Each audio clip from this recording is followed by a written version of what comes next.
Chapter 6. The only three activities necessary. First, there is the ideal of something desired. Second, the process that leads to attaining it. And third, the act of making the reality yours. These are the three basic activities of attaining that which you desire. They are the only ones which have been and can be successfully used in attaining any quality or degree of development within yourself, or in obtaining anything, condition, or position in society or the world about you. These three activities are simply stated because they are true, not because I write them. Basic truths are always simple, and if not enveloped in a mass of superfluous words or intertwined with a web of entangled thoughts, they are always easily understood. When simply stated and easily understood, it is easy to apply them. If you permit your ideal to be lost in a jungle of many words and your process to be misdirected by a multitude of varying thoughts and feelings, each pointing in a different direction, why then, of course, your ideal will not and cannot become a reality. Unless you can clearly and definitely state your ideal, it is not sufficiently concrete to make any process of attaining it successful. Unless you can definitely and simply state what you are to do and how you are to do it, your plan of the process of attaining or obtaining that which you want will be confused, and your effort will be partly wasted and probably unsuccessful. Attaining that which you desire is easy and certain. 1. If you conceive a clear-cut ideal of what you desire. 2. If you turn the ideal to the particular process that always leads to attaining or obtaining that which you wish. And 3. If you know how to make the reality a part of you or your surrounding, that you may know how to make your ideas and desires become realities. I now take up the process in this section. To attain your desires, all three must be used. How to form an ideal that will come true. Firing the heart desire of your ideal. Giving a body of etheric substance to your ideal. Giving your ideal the impulse of action to make it real. The process that makes ideals come true. The act of making the reality yours, and where to center your effort. Chapter 7. To attain your desires, all three must be used. If you idealize and use all three of the basic activities, and only those three, it is easy to make your ideals become reality. You will always attain when you idealize and use them.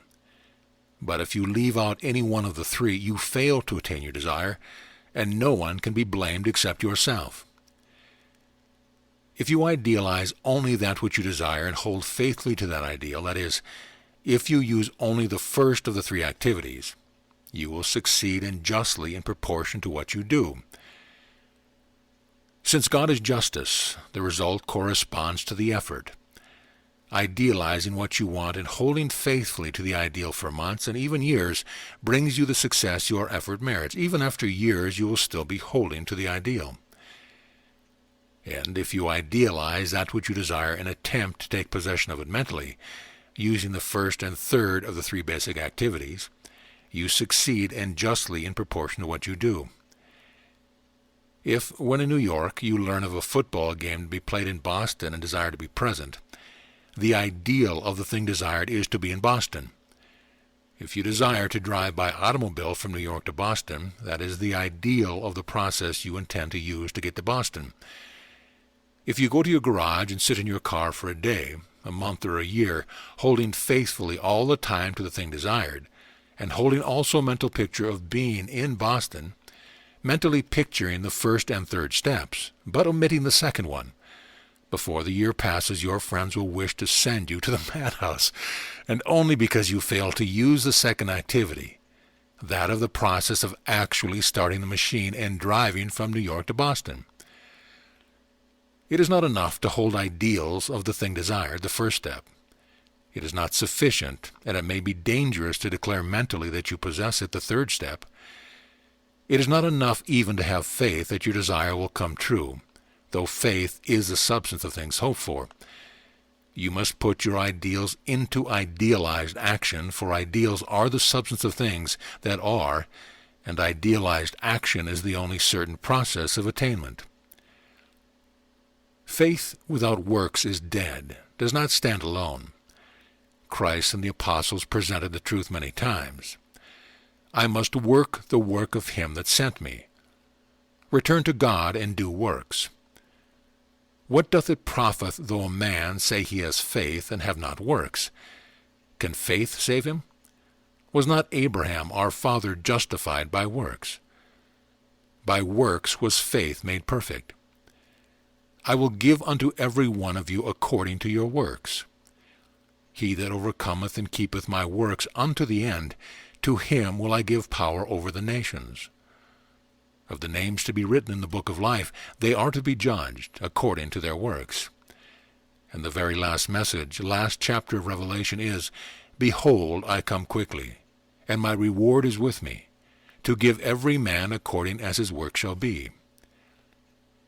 Hitch your wagon to a star is not sufficient. Hitch your wagon to a star brings results. Chapter 8. How to form an ideal that will come true. First, an ideal to come true must be an ideal. An idea will not do.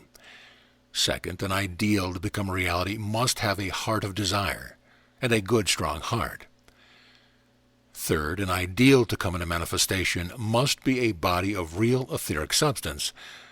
Fourth, an ideal to become an actuality must possess an impulse of action. Lacking any one or more of these, your ideals do not become reality. First, your ideal must be an ideal, not an idea. The ideal will come true. Since most people think and plan in ideas, their thoughts and plans seldom materialize.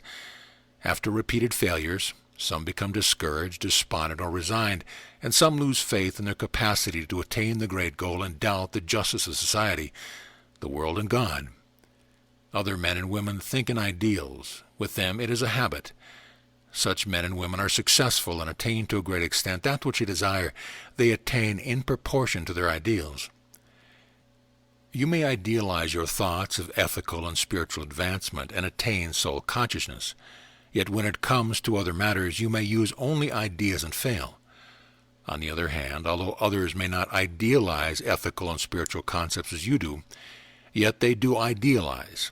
That is, make perfect images of their thoughts of development, advancement, work, and business, and hence they succeed in those lines to a greater extent than you do. This is just. In fact, it is God's justice. You fail in that which you do not idealize. You succeed in that which you idealize. They also fail in that which they do not idealize and succeed in that in which they use ideals. Back of everything in the world there is an ideal. Back of the design of every chair, the decoration of every room, the cut and material of every gown and every suit of clothes, back of everything that ever comes true. Those who think in little ideals succeed in little things. Those who think in big ideals succeed in big things. No advance of mankind has ever been effected except it was first formed by ideals of some kind. No painting was ever painted. No statue was ever sculpted. No music ever composed except first conceived as ideal. No motor, no dynamo, no engine, no printing press, no linotype, no automobile, no airplane. Not one was ever invented except it first existed as an ideal. Nothing in education was ever taught, and no ethical or spiritual concept was ever preached that did not previously exist in ideal form in the mind. Those who think ideas never attain to greatness. Great men and women always think in ideals. Change your ideas to ideals. How? By making it a perfect image, adding desire, giving it body substance, and creating in it an irresistible impulse to manifest itself into action. How can you complete an idea so as to make it an ideal? First, by adding the factors the idea lacks. You have an idea of the color of an apple. How perfect is it? Take paints and try to paint a picture of an apple, and you will discover that there are scores of tints and blends of colors that your idea does not contain. You have an idea that the profile of the face of someone you love. Take a pencil and try and draw that profile. You have an idea of the shape and form of the legs of your table. Close your eyes, run your fingers over one of the legs, feel every indentation, every part that projects the number of rings around the legs. Scores of new factors are added to your idea. How can you be certain that you have added everything the perfect image ought to contain and left out everything the image should not contain? Although there are many millions of degrees of variation and an unlimited number of combinations, there are but a few different basic qualities that enter into our image. They are colors, sounds, taste, odors, movement and direction of movement, balance or lack of balance, fineness or roughness, hardness or softness, heat or cold, lightness or heaviness. Take any idea you wish to come true. Imagine it in your mind as it is now, an imperfect idea. Then take the factor of colors. Imagine it again. Mentally seeing every color it is possessed, does possess or could possess. In the same way, go over the idea of that which you desire. Every one of the elements of color, sound, taste, odor, heat, cold, motion, direction of motion, form, size, balance, fineness, roughness, hardness, softness, lightness, and heaviness. Do not leave out a single one. When you have finished, you will have the form of a perfect image, of an ideal. But it will still be only the form, without a heart of desire, without an etheric body, and without impulse to impel action. Next, add desire. Chapter 9. Firing the heart desire of your ideal. Wishes are but wishes. They lead only to wishing more wishes. Desires are heartbeats of the soul. They demand and impel to action. A wish turns ever to itself, wishing that something will come to make itself true. A desire goes out from self. It daringly reaches out, demanding the thing desired, and divinely creates it in reality. Put the following truths together. Desire is the heart of your ideal. In this heart are the fires of attainment. Sometimes they die down and are dim. Sometimes they burn brightly and glow with hope and set fire to action. Unless they thus burn with the light of hope and the fire of action, your ideal will not come true. When the fires of desire are dimmed by disappointment or discouragement, or memories of the failures of the past, what are you going to do about it? Feed the fires with your feelings and emotions. Your thoughts will not do. They are but damp wood and wet sand. Desires are of the heart. They cannot be made to burn brightly by adding ideas and thoughts of the mind. Is it a thing, a material thing you have desired, and for which desire burns low because of past failures to attain it? Or is it a new desire that dares not burn brightly for fear of disappointment should it not be attained? Fire your desire so that it will come true. Fire it with your feelings and emotions. Are you a young woman, and is it a dainty rose-colored gown you desire? Imagine the color of it and the feel of joy of grounding yourself in that color. Feel the pleasure it would give you to look at yourself in that color. Think of its color again, the color of roses. Imagine that you have perfumed the gown with just a touch of essence of roses. Feel the joy of smelling the sweet odor of roses. Feel the joy of smelling the perfume with which your dress is scented. Think of the feel of the material, how soft and delicate. Feel the joy you feel in feeling it. Think of the lightness of the dress. Feel the joy that you experience in handling light and dainty and fluffy things. Feel the joy you would feel in putting on that dress and in waiting for your sweetheart to call. Feel the joy that you would feel as he admired it and complimented you upon it. Feel the joy you would feel dressed in that gown when a group of people. Is not your desire fired and burning with impulse to act? Will you not do something to get the dress, and idealizing your doing, you will do it in the right way and get it in the right way? Are you a young man desiring a new suit of clothes? Fire your desire with the feeling. Imagine the suit you wish, its color, cut, form, and material, and fit to you. Feel how happy you would feel dressed in the suit calling on the girl you love. Feel how proud you would feel if you would wear it when going home to see mother. Feel how satisfied you would feel in the office dressed in that suit. Feel all your good feelings felt under all other conditions in relation to that suit. Is not your desire fired to the point where you will do something to get it, and idealizing your doing, you will do the right thing and get it in the right way? Is it a position you desire? Feel the joy the income of that position would give you. Feel the pleasure you could obtain with that income. Feel the joy of the opportunities the income would give. Feel the true pride of advancement. Feel the joy of knowing you have obtained the position and made good. Feel the joy of generously helping others when in that position. Feel what that position would mean to you among your fellows. Feel what it would mean to you among businessmen. Feel all these feelings, feeding your desire with your feelings instead of with wishes and thoughts, and you will do something to attain that which you desire. Think of wishes, and you will live a nervous wreck and die in the mental madhouse of unfulfilled mental desires. Feed the desires of your ideals with your own feelings and emotions, and the higher the feelings and the emotions, the stronger the fire, and your desires will turn to action that cannot be prevented. And since your desires are hearts of ideals, that which you do will be right. Chapter 10. Giving a body of etheric substance to your ideal. The next step is to create a body for your ideal, a body of real etheric substance. Imagine the ideal of the thing you want. Does the thing itself seem so compact and dense that you cannot reform and recreate it in accord with your ideal? Its form can be changed, but only if you give a body to your ideal. First, give form to the substance of the ideal.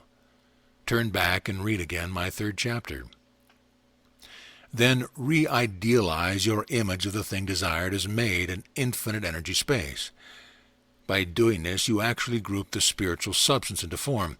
This is the first step in creating the body of your ideal. Second, give the body attractive power. Read again the 4th chapter of this book. Then reimagine your ideal of the thing you want. Realize that whatever the substance of the thing desired, that which makes its actuality possible is infinite attractive energy. That it is the same energy that holds all the particles of your ideal together and draws to it all the factors necessary for manifestation. By thus imaging your ideal, you give it solidity. Particles of this spiritual substance become so fixed that the ideal will persist, and that it will not change as idea changes or evaporate in vain imagining. By this process you also give it power to attract and draw to it all these conditions, qualities, thoughts, feelings, and attitudes necessary to make it real, necessary to make it actually possible. Third, create the body of self-active substance. Turn back and read the 5th chapter. Realize that everything you wish to change is in infinite motion, thrilling with life. That even the piece of copper wire that leads to your electric light is composed of whirling centers of space, infinitely small, capable of moving 660 million miles an hour, and able to change their position 40 million times a second. By this process you rid your soul of any idea that any so-called material thing can oppose the manifestation of your ideal, and you give to the ideal, to its body substance, the same quality of infinitely rapid power of movement, power of action, power to make itself come true. Imagine the body of your ideal composed of spirit substance, vibrating at this tremendous rate, exerting enormous power, and you give it additional power to make itself into an actuality. To this point in the process, what is your ideal? First, a perfect image, including only those elements it should possess, and none that it should not possess.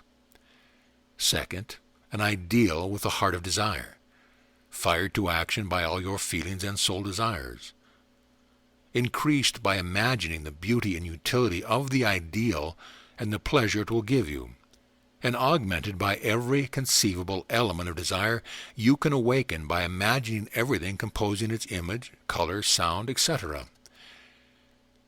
Third, an ideal body, formed of the infinite spirit substance, energy ether, a body of the same material as the essence of matter, which makes it easy for the ideal to manifest as an actuality. A body held together and made permanent by infinite attractive energy. A body composed of etheric substance whose particles vibrate at a rate so rapid that imagination cannot conceive it. A body composed of etheric substance, an ounce of which was gigantic power, sufficient, if freed at one time, to toss the Alps into the Atlantic Ocean. Now give the ideal the sole impulse to act, and you cannot prevent it coming true.